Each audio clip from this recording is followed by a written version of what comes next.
aí um ponto importante. No seu pedido, lá na inicial, você tem que descrever o dano moral. E isso muitas vezes não acontece, né, de uma forma específica. Por quê? Porque o juiz vai analisar aquele caso concreto, levando em consideração as circunstâncias do autor. Então eu tenho que ter essas informações na petição inicial. Quais foram os fatos que foram praticados contra o seu cliente autor, que violou o seu direito da personalidade? Qual foi a intensidade disso? Isso configurou o dano moral porque extrapolou o que deve ser suportado por todos. E quais foram as consequências jurídicas ao seu cliente? E aí você tem que descrever especificamente isso na petição inicial.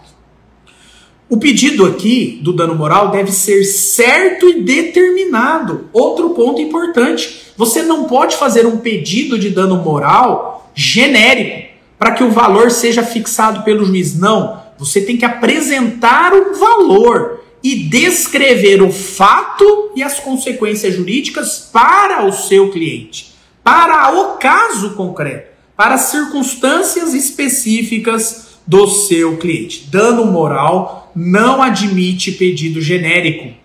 O pedido tem que ser certo e determinado. E o valor tem que estar estimado por você, advogado ou advogada, na petição inicial.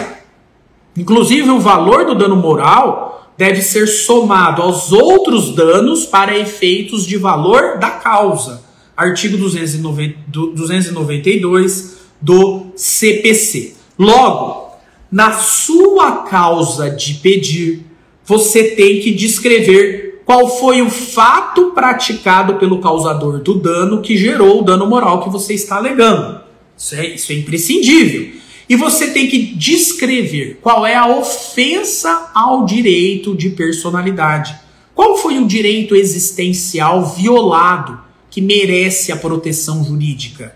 Muitas vezes, ao ler petições iniciais, eu não consigo identificar qual foi o direito da personalidade violado.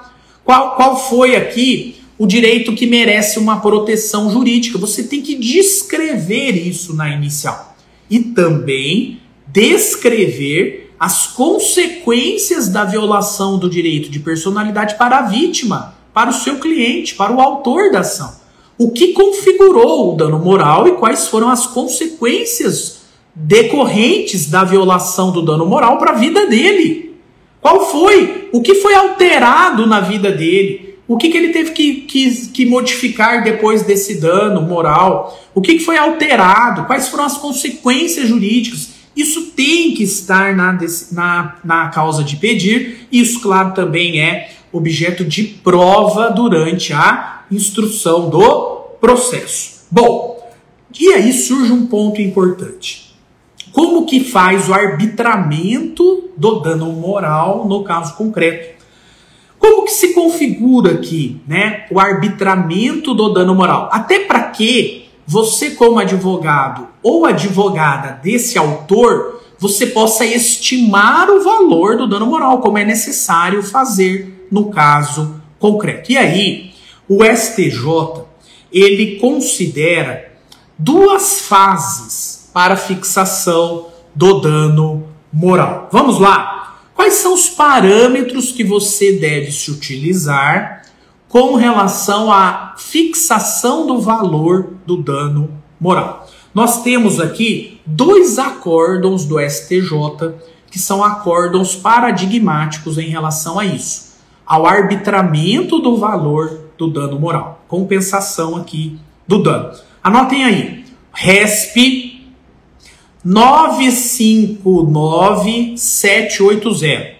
RESP 959780 e também o RESP 1.152.541. 1.152.541. São os dois acórdãos que falam o seguinte, olha, para fixar o dano moral, o critério é bifásico. Na primeira fase, o autor da inicial ou o juiz, na sentença, vão estabelecer qual foi o interesse jurídico lesado. Vão estabelecer qual foi o interesse jurídico lesado. E dentro desse direito da personalidade lesado, como que o STJ considera a escala mínima e a escala máxima em casos semelhantes? Então vamos lá, vamos imaginar que você está diante de uma ação de indenização por acidente de trânsito, onde o seu cliente, o motoqueiro vítima do acidente, ele teve fratura exposta na perna direita. Teve uma fratura exposta e teve que passar por uma cirurgia, colocação de pino, teve que ficar fazendo fisioterapia, ele não consegue mais ter as mesmas atividades físicas que ele tinha antes, a qualidade aqui, né, ainda que temporária da vida dele, foi alterada, e aí você vai descrever tudo isso na sua inicial. E aí, para você ter o parâmetro do valor da indenização, você tem que fazer uma pesquisa no site do STJ, levando em consideração outros casos semelhantes ao seu. Bom, você vai analisar lá, cirurgia em razão de uma fratura exposta na perna. Você vai ter lá indenização que vai de 20 a 180 mil reais de dano moral. Então esse é um critério, o primeiro critério, a primeira fase. Você vai estabelecer qual é a escala mínima e máxima de indenização por uma violação ao direito da personalidade. Qual foi o direito da personalidade violado aqui? A integridade física do autor, do motorista da motocicleta, do autor da ação. Ele teve a violação da sua integridade física, direito da personalidade, direito existencial violado. E ele teve que passar por uma cirurgia em relação a isso. Logo aqui, o dano moral ele é fixado entre 30 e 180 mil reais. Então aqui é um parâmetro, a primeira fase é essa. E a segunda? A segunda você vai observar as especificidades do seu caso concreto. Ou seja, você vai ter um olhar para a vítima. Quais foram as consequências jurídicas dessa fratura na perna para a vítima? O que ela deixou de fazer? O que ela terá que fazer? O que foi alterado na vida dela? Bom, e aqui você tem que observar que a fratura da perna de um professor de direito é diferente da fratura da perna de uma pessoa que é um esportista, que vive, né, da prática do esporte. É diferente as consequências jurídicas.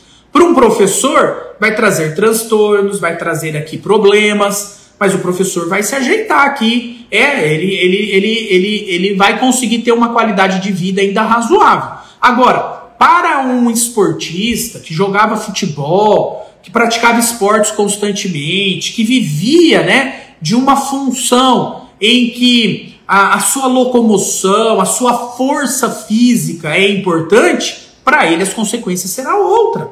Então você tem que identificar isso no caso concreto, um olhar para a vítima. Isso tem que estar descrito na inicial, isso tem que estar na fundamentação do juiz, na sentença. Qual foi a gravidade do fato e as consequências para a vítima diante dessa violação do direito da personalidade? Qual foi o grau de intensidade das condutas? O que alterou em relação à vítima? Qual foi a repercussão que teve na vítima qual foi a repercussão que teve na vida dessa vítima? Tudo isso tem que estar descrito na inicial e valorado pelo juiz lá na sentença. E aí, o juiz vai arbitrar um valor que seja razoável e proporcional ao dano moral sofrido. Não é a busca de uma reparação ao estado anterior. O estado anterior não volta mais. A perna quebrada, né, fraturada, nunca mais vai ser uma perna sem fratura. O nome inscrito indevidamente no Serasa nunca mais vai ser um nome que nunca foi inscrito no Serasa. Não é possível, com dano moral, voltar ao estado anterior. Voltar ao estado anterior é dano material. Dano moral não, dano patrimonial, né? Dano patrimonial sim, volta ao estado anterior. O moral não. O extrapatrimonial não volta ao status quo ante. Ele é irreversível. E aí ele é compensado, né? E essa compensação vai ser compatível com o desequilíbrio do caso concreto. Qual foi o desequilíbrio provocado no caso concreto em relação à vítima? A violação ao seu direito de personalidade ocasionou um desequilíbrio na vida dela. Qual foi o desequilíbrio nesse caso concreto? O valor do dano é proporcional a ele, a esse desequilíbrio, O que o ato ilícito causou que modificou a vida dessa pessoa? Isso tem que ser proporcional ao valor da indenização. Logo, eu tenho que analisar as condições pessoais da vítima. Por isso que é importante descrever isso na inicial. Senão o juiz não tem como valorar isso na sentença. É muito importante que você, como advogado ou advogada, lá na sua petição inicial, ao descrever a causa de pedir do dano moral, você especifique qual foi o direito da personalidade violado, a integridade física, nesse exemplo do acidente de trânsito, com fratura exposta da perna. Quais foram as consequências provocadas por isso na vida da vítima, seu cliente? Qual foi o desequilíbrio que isso proporcionou na vida dela? Descreva na inicial. Porque quando você descreve na inicial e você prova na instrução, o juiz tem que analisar na sentença para fixar o dano moral. E se ele não analisa, embargo de declaração. Qual foi esse desequilíbrio? E para isso, análise das condições pessoais da vítima. Isso tem que estar descrito. Qual foi o desequilíbrio que o ato ilícito causou na vida da vítima? Qual foi o direito existencial violado aqui, né? Para ela, quais foram as consequências disso? Isso você tem que fazer.